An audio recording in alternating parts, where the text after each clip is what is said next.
नमस्कार, आपके कार्यक्रम सीधा संवाद में आपका स्वागत है। मैं हूं सुधांशु रंजन और आज हमारे साथ हैं नीलम कटारा, जो अपने संघर्षों के लिए जानी जाती हैं। 14-15 वर्षों के संघर्ष के बाद इनके पुत्र की हत्या के मामले में सुप्रीम कोर्ट का अंतिम फैसला आया है, जिसमें 25 साल की सज़ा अभियुक्तों को हुई है। तो एक बहुत लंबी लड़ाई थी, एक लंबा संघर्ष था, उसी पे आज हम बात करेंगे। नीलम कटारा जी, बहुत स्वागत है आपका इस कार्यक्रम में। धन्यवाद। सबसे पहले मैं क्या कहूँ, आपको साधुवाद दूँ, क्या कहूँ कि आपने एक बहुत लंबा जो है संघर्ष किया इसके लिए, और अपने देश में एक मान्यता है कि न्याय मिलना जो है वो तो इतना कठिन काम है। कहते हैं कि एक जन्म में तो शायद न्याय मिलता ही नहीं है। लेकिन जो भी हो, एक महिला होकर के भी, और वो भी पति भी आपके गुजर गए थे, तो आपने काफ़ी दुख देखा। उसके बाद भी आपने अपने संघर्ष को नहीं छोड़ा, वो भी खास करके तब जबकि अभियुक्त इतने बड़े डॉन के परिवार का हो, जो उत्तर प्रदेश का इतना बड़ा डॉन माना जाता हो, डीपी यादव। फिर भी आपने संघर्ष जारी रखा। शुरुआती कठिनाइयों के बारे में बताइए, फिर हम बातचीत का सिलसिला आगे बढ़ाएंगे। ठीक है सुधांशु जी, एक चीज़ मैं कहूँ कि मुझे कभी महिला होना अपनी कमज़ोरी नहीं लगी, और क्योंकि शायद हम अपने को कितना कमज़ोर समझते हैं एक महिला के रूप में, उस पर डिपेंड करता है कि और लोग हमें कैसे परसीव करते हैं। और भारत में अभी भी महिलाओं के लिए और माँ के लिए बहुत सम्मान है, तो शायद वो मेरी ताकत था।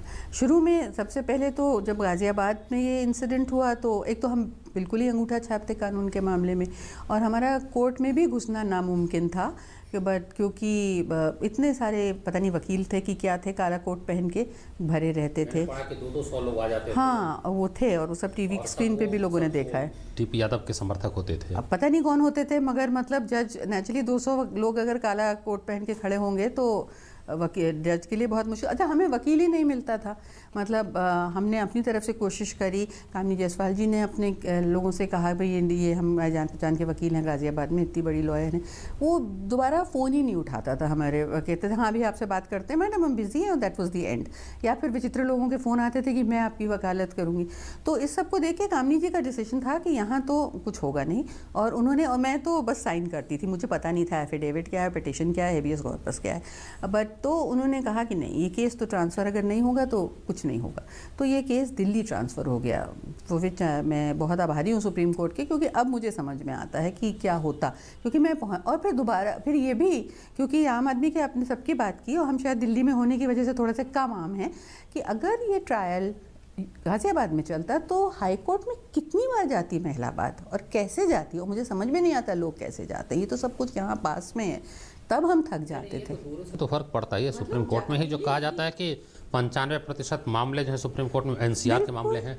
अब बेचारा नागालैंड से और केरल से बेचारा अन्याय बर्दाश्त कर लेता है, आता नहीं है। सुप्रीम कोर्ट का भी यही कि भाई आज मतलब नहीं बैठेगी आफ्टरनून में बेंच, तो वो कहाँ जाएगा। हम तो बैग उठा के घर चले आते हैं। दूसरे पार्टी का वकील कुछ बोल के कोई बहाना बना के चला गया। यहाँ तो न्याय ट्रायल कोर्ट में भी यही होता है। तो इसलिए बहुत फर्क पड़ गया कि ये 5 किलोमीटर की दूरी पे ट्रायल कोर्ट, हाई कोर्ट और वो सब था। फिर गवाह पहले तो मिलते ही नहीं, इतना फ्यू साइकोसिस था, अगर आपको याद होगा 2002 में, और जो मिले वो मुकर गए। तो लिटरली जोड़ जोड़ के केस ये चेन बनाई गई। एक मिल गया लास्ट सीन का गवाह, उससे हेल्प मिली। फिर भारती को तभी वो गवाह इतना साहस कर पाया कि बोला, वो साहस कर पाया, और उसको इन लोगों ने इतना परेशान किया कि शायद वो और आमादा हो गया कि मैं तो डटा रहूँगा। ये इनके बीच की बात थी। और भारती को लाना 3 साल, मतलब पागलपन ही होगा, क्योंकि जो पब्लिक प्रोसिक्यूटर थे वो पलट गए थे कि मैडम वो आप तो बहन है उनकी, उन्हीं के फेवर में बोलेगी।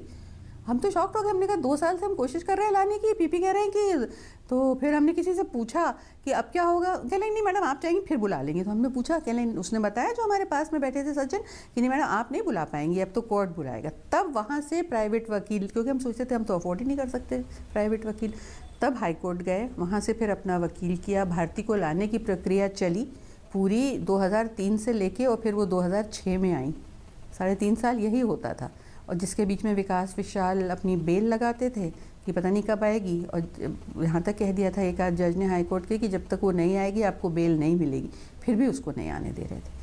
तो भारती ने क्या कहा अदालत में? भारती ने, देखिए भारती यहाँ आई थी 3 साल तक वो नहीं टूटी थी, शायद यहाँ भी नहीं टूटी थी। इसको अपने गांव ले गए थे, मुझे कि मीडिया चैनल के लोगों ने ही बताया कि वहाँ पर उसको सब बिल्कुल मातमी माहौल बना के, और वो रुदली भी बुला ली थी राजस्थान से कि अब तो ये मर जाएगा और पिता मर जाएंगे और सब मर जाएंगे। तो फिर she did a lot of tight rope walking, because जो भी साक्ष्य थे चिट्ठियों के तौर पे या कार्ड्स के तौर पे, उसको वो डिनाई कर नहीं सकती थी, या उसके वकीलों ने, नहीं तो फिर लंबा किस्सा वो राइटिंग सिग्नेचर ये वो, तो वो उसको डिनाई नहीं कर पाई। बॉडी लैंग्वेज उसकी एक एक चीज़ बोल रही थी। हाँ, ये उसको ज़रूर कहा गया था कि ये कहना है तुम्हें कि मेरे भाइयों ने नहीं किया। तो इधर से उधर से घुमा के 10 प्रश्न पूछ के उससे ये कहलवाया कि my brothers are very kind and gentle brothers, are loving and they would not do it. पर उसके संग ये भी कह गई because whatever was personal between me and Nitish. तो अभी तो तुम कह रही हो कुछ था ही नहीं, तो ऐसा क्या पर्सनल था? इतना तो मतलब भारती ने तो मोटिव आ गया, सफेद झूठ तो नहीं बोला, नहीं मोटिव आ गया, क्योंकि मैं बताऊं भारती सब कुछ डिनाई कर गई, कार्ड्स और लेटर्स नहीं डिनाई कर पाई। और मतलब उसने ये भी माना कि उसके संबंध धीरे धीरे जस्ट फ्रेंड्स, और फिर कहा कि no my brothers were not aware of what was our friendship, our relation, मतलब आ गया, संबंध मान लिए। चिट्ठियां बोलती हैं, कार्ड्स बोलते हैं, लंबे लंबे उसमें कहानियां पूरी लिखी हुई हैं। तो मतलब ये सचमुच बड़ा गहरा प्रेम था दोनों के बीच। बिल्कुल, मतलब नीतीश शायद हम भी नहीं समझे थे, पर ही वाज वेरी सीरियस। ये नहीं था कि आज इससे कल उससे, तो जब हुई दोस्ती तो फिर ही वाज वेरी सीरियस। मतलब बदलते रहो ऐसी बात नहीं नहीं, बिल्कुल नहीं था। वो कुवैत में तो शुरुआत पढ़ा था, बट वो कुछ भी सीरियस किस्म का बच्चा था, अगर कुछ भी करता था वैसे हंसी मजाक। और वो मतलब खुद को शायद वो समझता था, क्योंकि भारतीय इंप्रेशन देती थी कि उनको अपना माहौल पसंद नहीं है, और शायद नहीं पसंद होगा क्योंकि वो दूसरी तरह का उसका एजुकेशन हो गया था। और हम लोग का फैमिली एनवायरनमेंट उसको बहुत, जो हम लोग बहुत मामूली चीज़ समझते हैं कि हम में से किसी का जन्मदिन है तो सब लोग चलो चारों लोग मिलकर कहीं बाहर खाना खाने चले गए, या 2 दिन की छुट्टी हुई तो घूम आए, गाड़ी में बैठे सामान डाला और कॉर्बेट पार्क हो जाए। तो ये वो कहती थी कि हमें नहीं याद है, हमारे पास बेहद पैसा होता है, हम जितने लोगों को चाहे जिस 5 स्टार में ले जाके खिला लें, बट इधर हमें नहीं याद है कि हमारे फादर हम 5 को कभी कहीं चाट भी खिलाने ले गए हों। तो ये हम लोग समझते नहीं, हमारी मिडिल क्लास फैमिली के छोटे छोटे वो होते हैं, हम दिखते अरे फलाना वहाँ जा रहा है। तो ये चीज़ उसकी थी। और वो नीतीश ये कहते थे कि वो निकलना चाहती है, उसको माहौल नहीं पसंद है, वो भारती यादव नहीं लिखती है, कॉलेज में भारती सिंह लिखती है। तो आप क्यों उसको वहाँ से नहीं निकल, मतलब उसका लगातार ये था कि मम्मी सब ऐब होगा, सब में होगा, मगर इतना तो हमें मालूम नहीं था। हमको लगता था पॉलिटिशियन है, करप्ट हैं। विकास यादव के बारे में सुना था कि भाई वो जसिका लाल में इन्वॉल्व है, मगर वो कहता था कि उसमें तो कोई खराबी नहीं है, and if she wants a chance to get out, मतलब वो अब समझते थे कि उसको परिवार को आप मत देखिए। हाँ, वो कहता था हम इसको, और मैं थोड़ी वहाँ रहने जा रहा हूँ, लड़की को देखिए, लड़की को देखिए। आपसे नीतीश ने अपने संबंध के बारे में पूरी दिसंबर में पूरा बताया था कि माँ मैं तो नहीं शादी अभी करना, बिकॉज 23 साल का तो था ही, मगर जैसा होता है 23 साल की लड़की के लिए, उसके फादर उसके लिए अब बातचीत कर रहे हैं, तो अब उसको अपने फादर को बताना पड़ेगा। तो इसलिए मैं आपको बता रहा हूँ, मगर आप इधर उधर बात मत, इसलिए हम लोग, हमारे मित्र और जान पहचान के लोग बहुत नाराज। तो आपको मतलब कभी ये आशंका नहीं थी कि जब इतने मतलब कुख्यात परिवार का वो मतलब कि लड़की है और उसके भाई पिता, मैं ज़्यादा कुछ नहीं बोलना चाहता हूँ, तो कोई आपके बेटे पे खतरा हो सकता है? आपको कोई हमें कुख्यात के बारे में पता ही नहीं था, या तो हमारे पति की तबीयत खराब थी इसलिए हम नहीं घुसे, या हमने किसी को, कि नीतीश ने कहा था आप किसी को बोलिएगा मत, कहिएगा आप, तो फिर उसके फादर को कहीं और से पहुंचा तो गड़बड़ हो जाएगा। तो हमको वो डीपी यादव की बेटी, ये बात आपको भी नहीं? डीपी यादव की बेटी पता थी, मगर डीपी यादव इस तरह के हैं वो हमें नहीं पता था। हम बिल्कुल शेल्टर्ड उसमें रहते थे। जो थोड़ा बहुत विकास यादव के बारे में पता था, और वो हम कहते थे, तो मतलब वो जो भारती कहती थी वो बोलता था, क्योंकि तब तक हम इतना क्राइम के बारे में पढ़ते नहीं थे। आई नहीं थी भारती आती थी, मगर भारती जैसे और भी बच्चियां आती थी जब पहले, तो वो तो बैठ के बात करती थी हमसे और बिलवाता था स्कूल कॉलेज के थ्रू, मगर भारती को इसको पता था कि हमको ये था कि बेटे इतना पैसा वैसा सब कुछ है, वो यहाँ एडजस्ट नहीं हो पाएगी, कैसे होगा, क्योंकि इतने बड़े बड़े तो बुकेज भेजते थे। हमने कहा तुम्हारी सैलरी तो सारी इस बुके रिटर्न करने में चली जाए। भेजते थे भारती 100 रोजेज, तो हाँ, तो हम तो देखे ही नहीं थे इतने बड़े बुके। तो अब वो बहुत ही, Nitish was not that sentimental type. वो तो मैंने कहा मैं क्यों उठा के रखूंगी, तो कहले नहीं रखना तो पड़े रहने, मतलब ही वाज लाइक दैट, कि वो नहीं था कि वो कहता मैं थोड़ी भेज रहा हूँ। तो उसको ये था कि नहीं, she knows what she is coming into. तो ये डायरेक्टली मिलवाता नहीं था, मतलब नमस्ते नमस्ते हो जाती थी। जनरली वो आती थी, अपनी गाड़ी खड़ी करती थी। आपने मुझसे एक बार कहा कि जब वो कोर्ट में आए थे तो आपको देखा तो नमस्ते उसने किया, उसने नमस्ते किया, और फिर 2 वकील उसके पीछे खड़े हो गए, और वो 2 वकील लगातार उसके पीछे खड़े रहे, मतलब जज के सामने खड़ा होता है ना गवाह, यहाँ साइड में जैसे दिखाते हैं वैसे नहीं होता, वो खड़े थे, उसके पीछे मैं बैठी थी, तो वो 2 वकील इतने लंबे लंबे पूरे टाइम उसके बिल्कुल बैक में, उनका एक तो ही बातचीत से आप जो बता रहे हैं इससे ये लगता है कि ये भारती जो है वो अलग किस्म की लड़की है वो। थी। हाँ, अब अभी है क्या वो तो कहना मुश्किल है, लेकिन आप कह रहे कि अलग। अब हाँ, मतलब ये है कि शादी हो चुकी, ठीक है, आई डिड नॉट एक्सपेक्ट कि नहीं करेगी शादी, शादी हो नहीं, गई, शादी तो बच्चे करनी ही हैं, चाहिए। शादी हो गई, बच्चे हैं, अब वो आती है, खड़ी होती है कोर्ट में, अब क्या बोलती है? अब कुछ नहीं बोलती। लेकिन अगर इसमें ये हुआ कि दोनों भाइयों ने मिल करके किया और एक पहलवान मतलब सिर्फ हत्या के मकसद से इन लोगों ने पैसे Involve दे किया। किया, जैसे भी है कि संग में ले गए, हाँ, ले वो गए। तो रहते हैं ना इनके संग, एक आध एस्कॉर्ट डीपी यादव पहलवान। की कोई भूमिका नहीं थी। अब हमें नहीं मालूम, मगर हमें लगता नहीं है, मुझसे कहा कई वकीलों ने कि आपने उसका, क्योंकि वो बाहर थे, और जो लोग कहते, कुछ लोग ये कहते हैं कि डीपी यादव रहे होंगे, कुछ लोग ये कहते हैं कि डीपी यादव होते तो फिर ऐसे इमेच्योर, क्योंकि डीपी यादव ने शायद किसी से कहा था कि वो एक बॉडी ठिकाने नहीं लगा पाए, हमने तो इतना सारे लोगों को देख लिया और ये सब, अब पता नहीं है, क्योंकि मतलब उनकी जानकारी में होता तो बहुत सफाई के साथ काम। ये मुझे लोग ये कहते हैं, मगर मुझे नहीं पता कि इन्वॉल्व, बट हाँ, जब हो गया उसके बाद से तो फिर उनका पूरा इन्वॉल्वमेंट था। ये बॉडी ले जाके या उसको जिंदा ले जाके बुलंदशहर ले जाना ये क्यों था, क्योंकि वो 3 बार वहाँ एमएलए रह चुके थे। जो पोस्टमार्टम है वो हेविली कॉम्प्रोमाइज्ड पोस्टमार्टम रिपोर्ट है, 40 साल का लड़का लिखा हुआ है उसमें, 40 साल का? 40 साल की उम्र लिखी हुई है, और मतलब किसी भी तरह से पूरे डेंचर को देख तो उसको यानी डॉक्टर भी बिक गए। बिल्कुल, मतलब बुलंदशहर था तो वो तो जो बिल्कुल बेसिक मिनिमम लिखा उसमें से खींच के, जो वो एक्चुअली थोड़ा सा हमें एडवांटेज ये मिला कि ये कोई नहीं समझ रहे थे कि ये केस खड़ा भी होगा। यहाँ तो आतंक अपराधियों का ऐसा होता है कि बेटे की हत्या में बाप जो है पलट जाता है, क्योंकि उसको ये कहा जाता है कि तुम्हारे दूसरे बेटे को भी मार देंगे, तुमको भी मार देंगे। मैंने देखा है बिहार में शहाबुद्दीन के मामले में, तो शहाबुद्दीन का तो चर्चित मामला है, लेकिन मैं ऐसे कई मामले जानता हूँ कि बाप की हत्या में बेटे ने गवाही देने से मना कर दिया, बेटे की हत्या में बाप को प्यार नहीं होगा बेटे से, ऐसा तो माना नहीं जा सकता है। बिल्कुल, मैंने देखा है, इतना आतंक अपराधियों का है, और यहाँ गवाहों को कोई सुरक्षा नहीं है, न तो न्यायालय की ओर से सुरक्षा है, न प्रशासन की ओर से सुरक्षा है। यहाँ जो स्थिति है पता नहीं लगता है, ऊपर वाला है, बस ऊपर वाला ही है, कोई सुरक्षा नहीं दे रहा है। आम आदमी की जिंदगी बिल्कुल लगता है कि वही मैं तो कहती हूँ, सेफ इन इंडिया ले आओ पहले, उसके बाद करना make.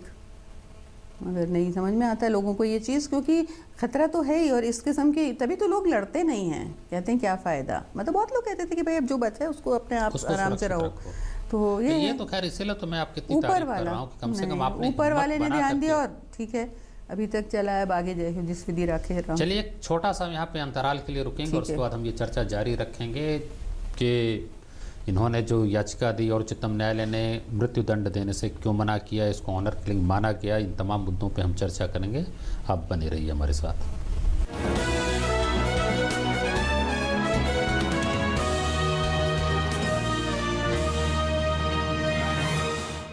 These days, it's important to have an updated resume. Here's mine. Praful Kumar, Major Praful Kumar, Para Special Forces. 3 years served in a hostile zone. Tough assignment. Special service in J&K. Made some friends there. Combat free fall specialist. Willing to shed blood. As you can see, I wear my heart on my sleeve and my resume on my uniform. Which other company lets you do that? We are India's most exciting workplace, and we are making you an offer. The Indian Army. Live a life less ordinary. ये side से थोड़े छोटे कर दे जल्दी। ये वाला sir? क्या है? सर ये साइड से? नहीं नोज पियर्सिंग यहाँ पे परफेक्ट हो जाएगा मैम। बिल्कुल दर्द नहीं होगा, पता भी नहीं चलेगा आपको। कुछ ऐसा ही करते हैं आप अपने गियरलेस स्कूटर के साथ। गियरलेस स्कूटर में कोई भी 40 ऑयल नहीं, सिर्फ सर्वो स्कूटोमैटिक 4ST ही डालिए। इसके फ्रिक्शन मॉडिफायर्स इंजन की परफॉर्मेंस बढ़ाए और आपकी राइड स्मूदर बनाए। Servo scootomatic 4ST। खाद्य प्रसंस्करण उद्योग मंत्रालय कोल्ड चेन लगाने के लिए प्रस्ताव आमंत्रित करता है। आवेदन की अंतिम तिथि 17 अक्टूबर 2016। अधिक जानकारी www.mofpi.nic.in पर। भाई बोले तो अपुन के एरिया में अपुन से बड़ा डेंजर कौन आ गया भाई? डेंगू और चिकुनगुनिया बोले तो दोनों का गेम बजा देते भाई। अरे पापा, कूलर में मच्छर की फैक्ट्री डाले लाए क्या? ड्रम, कूलर, गमले, पक्षियों के बर्तन वगैरह को हर हफ्ते साफ करने का। टायर, प्लास्टिक के कप, ग्लास, नारियल के खोल में पानी जमा न होने दे। डेंगू और चिकनगुनिया का मच्छर साफ पानी में पनपता है। मच्छर के काटने से बचे। बुखार हो तो पैरासीटामोल लेने का, एस्प्रिन नहीं। पर भाई ये बीमारी का पता कैसे चलेगा बस? सीधा है रे। बदन दर्द, सर दर्द, तेज बुखार, थकावट, बदन पे दाने निकले तो मतलब डॉक्टर को मिलने का, खुद डॉक्टर नहीं बनने का, समझा? वाह भाई, आप तो सचमुच के एमबीबीएस हो भाई। रोशनी का सिर्फ एक ही नाम, सूर्य। सूर्य एलईडी, खर्चा कम, चले ज्यादा, घर घर रोशनी का वादा। सूर्य।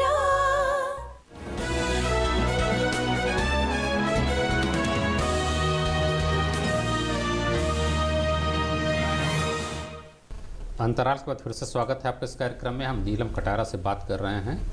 नीलम जी, आपने जो उच्चतम न्यायालय में याचिका दी, वो इसके पहले दिल्ली उच्च न्यायालय से तो 30-30 साल की सज़ा हो ही गई थी, लेकिन आप चाहती थी कि मृत्युदंड मिले अभियुक्तों को।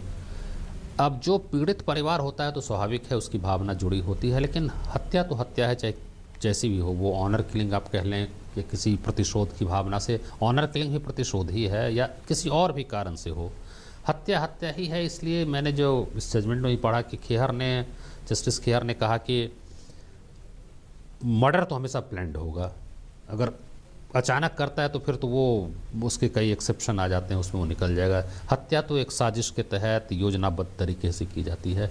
फिर इसको अलग मानने का, रेयरेस्ट ऑफ द रेयर मानने का क्या औचित्य है, आप जो कह रही थी? कि इसको हाईकोर्ट ने हर तरीके से रेयरेस्ट ऑफ रेयर माना है, क्योंकि ये ऑनर किलिंग का मैटर था और ब्रूटल था और वेल प्लान। हाईकोर्ट ने सिर्फ एक कारण की वजह से नहीं दिया था, जिसको हम सोचे थे हम सिर्फ वही कारण लड़ेंगे कि इनको इनके अंदर रिफॉर्म और रिहेबिलिटेशन का स्कोप है, क्योंकि वो पिछले 1 साल में अस्पताल नहीं गए हैं या कुछ गलत काम, मतलब जो उन्होंने 11 साल या 12 साल तब तक हो गए थे में गड़बड़ किया, वो सब लास्ट ईयर के गुड बिहेवियर से हाईकोर्ट ने कह दिया कि रिफॉर्म हो जाएंगे, जबकि उनको वो तो अपराध, तो बस वही कारण था। हाईकोर्ट ने ये नहीं कहा कि ये रेयरेस्ट ऑफ रेयर नहीं है, ब्रूटल नहीं है, ऑनर किलिंग नहीं है, सब कुछ करके लाए। और हाईकोर्ट ने ये भी कहा, और वो इसलिए मैं सोचती हूँ सेंटेंसिंग पॉलिसी हो, उन्होंने 5-6 सेट्स ऑफ केसेस कोट किए हैं जस्टिस गीता मित्तल ने, कि पैरेलल केसेस में कभी सुप्रीम कोर्ट डेथ देता है, कभी नहीं देता। उसमें तो बहुत कंफ्यूजन। हाँ, उन्होंने कहा कि भाई आप लिटरली दैट जजमेंट सेज कि भैया सुप्रीम कोर्ट से पूछ लो, ये डिस्क्रिशन हो जाता है। इसलिए सुप्रीम कोर्ट ने तो कह दिया था, जस्टिस भगवती ने ये भी कि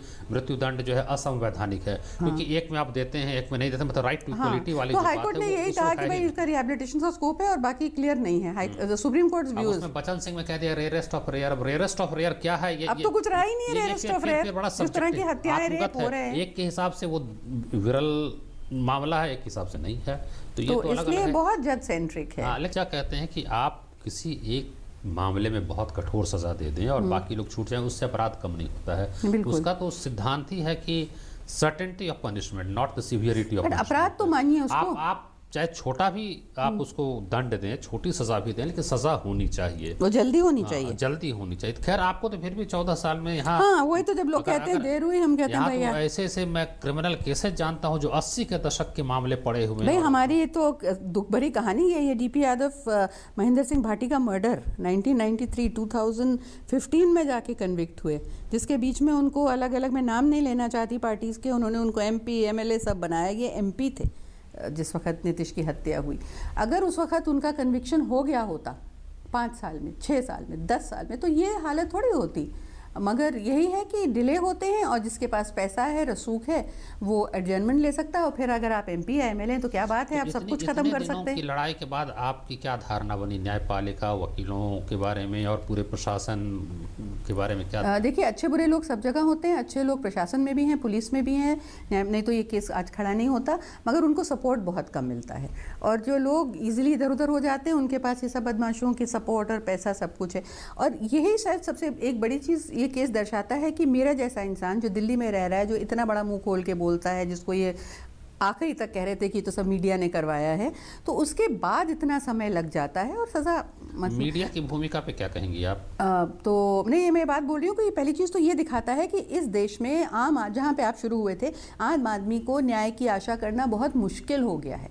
मीडिया की भूमिका पे मैं ये कहूँगी, मीडिया ट्रायल तो I think is a misnomer, क्योंकि अगर मीडिया टीवी या वो न्यूज़पेपर पढ़ के जज कर रहे होते तो 6 महीने या 1 साल में हो जाता और शायद बहुत बड़ी ज़्यादा सज़ा मिल जाती। तो मीडिया ट्रायल तो नहीं है।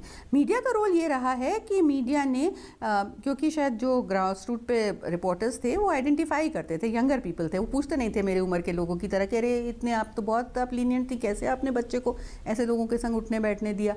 मतलब प्रोफेशनल था, MBA कर रहा था, तो मैं उसके संग तो नहीं स्कूल जा रही थी। मगर मेरा ये है कि मीडिया लाइक माइंडेड जो लोग एक साथ सोचते हैं उनको सामने लाता है, और बहुत लोगों ने नीतीश के केस के संग आइडेंटिफाई किया। अभी तक मेरे पास तो फेसबुक नहीं है अकाउंट, मगर लोग मुझे बता रहे हैं कि निकल रहा है, क्योंकि लोग परेशान हैं, बहुत परेशान हैं क्रिमिनल पॉलिटिशियन से या पोलिटिसाइजेशन ऑफ क्राइम से। तो इसलिए मीडिया ने हम लोगों को हम लोग को संग लाए, और मेरा मनोबल लड़ने का बहुत बढ़ा, क्योंकि जब मुझे चौराहे पे कोई मिल जाता था और कहता था कि आपकी जीत होगी, हम भाई के लिए प्रार्थना कर रहे हैं, तो और वो बिल्कुल दिल्ली का नहीं होता था, उसके हाव भाव ड्रेस से लगता था, तो मुझे कहीं लगता था कि मैं अकेली नहीं हूँ। जनता जो है वो न्याय का पक्ष लेती है, और यहाँ इस बच्चे का पक्ष लिया, इसलिए नहीं कि मेरा, मगर क्योंकि फादर उसके एक रसूखदार व्यक्ति थे जो सालों कुछ करते रहे, और सिर्फ वही नहीं, लोग मैं एग्ज़ाम लेने गई करती थी थोड़े एग्ज़ाम ब्रिटिश काउंसिल के लिए, वहाँ एक लड़की ने कहा मैडम इंटरव्यू हो गया? हमने कहा हाँ, वो बंद कर, कह रहे मैडम मेरे भाई के संग ऐसा हुआ और उसको मारा गया, कोई प्रॉपर्टी के कुछ पैसे लेने गया था काम के, जो मैम मेरी माँ ने मुझे नहीं लड़ने दिया, शी सेड तुम भी मर जाओगी, मगर मैं रोज़ प्रार्थना करती हूँ कि मेरी जितनी भी ताकत है, जितनी भी शक्ति है, वो सब भगवान आपको दे दे। वो बच्ची थी 17-18 साल की। तो दिस काइंड ऑफ थिंग, इतना मतलब लोग ट्रस्ट हैं इसलिए, और ये मीडिया का रोल रहा है कि इन सबको अगर मेरी कहानी नहीं पता होती, नीतीश की कहानी नहीं पता होती, तो अभी तो बहुत लोग बदनाम करें कि मीडिया ट्रायल के कारण न्याय ही नहीं मिल पा रहा है, और मुझे लगता है कि मीडिया ट्रायल ना हो तो जेसिका लाल से लेकर के प्रियदर्शनी मट्टू, नीतीश कटारा, किसी में न्याय नहीं होता। मैं तो मतलब DP यादव का नाम बार इसलिए लेती हूँ कि मैं और के बारे में इतना जानती नहीं हूँ। मतलब 9 मर्डर, 8 अटेम्प्टेड मर्डर्स थे उस वक्त, और उस वक्त भी आपकी रूलिंग पार्टी उनको 2004 में लिए हुई थी कि वो क्रिमिनल है ही नहीं, क्योंकि वो 3 बार MLA और 2 बार MP रह चुके हैं। तो मतलब अगर ये क्योंकि जब वो केस हो रहे थे तब ये 24/7 चैनल्स नहीं थे, तो इसलिए मतलब लोगों को पता ही नहीं, लोगों को ये अपने आप को अकेला समझते थे लोग। जब हर तरफ से देश के आ रहे हैं, मैं गोवा गई थी घूमने, नितिन वहाँ पे काम कर रहे थे, तो ऐसे ही लोग आके बैठ गई। एक लेडी की, नहीं मैम मुझे पता है, मेरे 2 बेटे हैं, आपका दुख मैं समझती हूँ, और मैंने कहा आपको पता है? कह लेंगे हाँ मैं बेंगलोर में रहती हूँ, मेरा मैका है, मैं आती हूँ। तो दीज काइंड ऑफ थिंग्स। चलिए, चूँकि समय बहुत कम है, इस पर कुछ खास बात अपनी बताइए। वो जब हत्या हो गई, मैंने ये पढ़ा कि 3 बजे सुबह में आपको फ़ोन आया कि वो लापता हो गया है। लड़का आ गया था यहाँ, बच्चा उनके संग जो गया था, उसने फ़ोन किया? वो आया था, वो घर पहुंचा, उसने घंटी बजाई, तो मैं कोशिश तो कर रही थी, नीतीश मिल नहीं रहा था, तो मुझे लगा ऐसा था नहीं, बहुत रिस्पॉन्सिबल था, मैं चलो गाजियाबाद आते आते देर हो गई। उसने कहा आके कि उसने घंटी बजाई, तो मैंने कहा कि नीतीश, क्योंकि नीतीश के पास घर की चाबी होती थी, तो इसे नहीं आंटी वो आ जाएगा। फिर मैं सो नहीं पाई, मैं गई तो गाड़ी दोनों, एक उसकी थी जिप्सी जो कि कभी नहीं छोड़ता था, उसकी जान थी, मतलब मुझे अभी भी लगता है। तो मैंने फिर उसको जगाया, भरत दिवाकर जो उसका फ्रेंड ठहरा हुआ था, शादी के लिए आया था, तो कहने नहीं आंटी हमने टैक्सी मैंने करी हुई थी, क्योंकि दिन भर मुझे काम था यहाँ, तो उसी में गए थे, हम लोग थक रहे थे तो ड्राइव नहीं किया था। मैंने कहा आएगा कैसे? नहीं मेड सम स्टोरी इधर से उधर की, आ जाएगा। इसके पता था कि डिसअपियर हो चुका है। उससे करीब 15 मिनट बात करने के बाद उसने मुझसे कहा, मैंने कहा तुम्हारे लिए वेट कर रहा होगा वहाँ, क्योंकि मुझे पता था ये बच्चे संग जाते हैं तो संग आते हैं, दोस्तों को छोड़ के नहीं आया जाता। तो उसने कहा आंटी मैं तो 1.5 घंटा उसको ढूंढ के आ रहा हूँ। देन आई सेड भरत तुमने कमाल कर दिया, तुमने 3, ये तब तक 5:30 बज चुके थे या 4:30, तो मैंने कहा तुमने बताया नहीं आंटी मैंने देखा, सब देख रहे हैं, बस सब कह रहे थे आ जाएगा, यू नो। देन ये told me the whole thing कि हम खाना खा रहे थे, कोई लड़का आया, कुछ ऐसा सा लग रहा था, पिए हुआ सा, तो उसका भारती का कज़न था विशाल, तो वो उससे बात कुछ पूछने लग गया कि तुम्हारा नाम ये है ना, वो है, तो नीतीश ने इशारा किया कि ये कुछ उटपटांग बातें कर रहा है, मैं इसको अलग से निकाल के, बट उसके बाद वापस नहीं आया वो, तो खाने की प्लेट रख के वो बाहर गया। ये तो दिस वाज विशाल। इस लड़के ने कोर्ट में विशाल को पहचाना नहीं। उसका शव मिला कि नहीं मिला? शव मिला, शव आइडेंटिफाई हुआ, मतलब बुलंदशहर ज़िले को, गाज़ियाबाद ज़िले को इतने नोज शोर के बाद चौथे दिन बताया कि हाँ शव हमारे यहाँ कुछ आए, देख लीजिए। हमसे यही कहा उन्होंने कि आपको सारे शव थोड़ी दिखाते। शव गए, मैंने आइडेंटिफाई किया, और जब मैंने आइडेंटिफाई किया मुझे लगा कि मैं कोलैप्स कर जाऊंगी, मगर वहाँ से मैंने खींचा अपने को, मैंने खींचा या ऊपर वाले ने, कि नहीं, इसको न्याय मिलना चाहिए बच्चे को, और ऐसा किसी और के संग नहीं होना चाहिए। खुर्जा के आगे आई थिंक पासू रोड है या शिकारपुर रोड के ऊपर एक छोटी सी, उसको मोर्चरी कहते हैं, झोपड़ी सी थी, एक लट्टू लटक रहा था, वहाँ बॉडी थी, वहाँ मैंने जाके आइडेंटिफाई किया। चलिए, तो मैं तो यही कामना करूंगा कि न्याय की प्रक्रिया जो है, जिससे आपको न्याय मिला उसी तरह से और को भी कम समय में न्याय मिले, यही मेरी कामना है। आप कम समय सोचते हैं तो बहुत अच्छी बात है, मगर इतना भी सरवाइव करना बहुत मुश्किल होता है। किरण जी बहुत धन्यवाद, और आपने नहीं, जो साहस थैंक यू आपके दिखाया, समय के लिए। ठीक, चलिए, और आगे सब कुछ आपका अच्छा रही, यही कामना है। आपको बहुत दुख झेलना पड़ा, लेकिन आप संघर्ष करती रही, ये बहुत अच्छी बात। बहुत थैंक यू सो मच।